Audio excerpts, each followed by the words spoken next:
What is cracking, YouTube? I'm at DQ getting ready to try the new cotton candy blizzard. So once I pay for it and I already paid for it. Once I get it, we'll do a review and check it out. So we'll see you here in a few minutes. Alright, got my cotton candy blizzard. I'm gonna park here in a sec and we're gonna check it out. Check it out. So this is gonna be the cotton candy. I got the large for $4.89, but yeah, it's got the different kind of cotton candy chunks in there. Let's see if I can get a better review. It's really good. Tastes like cotton candy. It's got like cotton candy, like little chunks, and really good.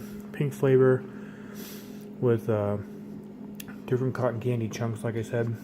It's really good. Definitely gonna get this again. Let me know if you guys have tried the new DQ cotton candy. So, just a quick vid. Let me know what you guys think. Peace.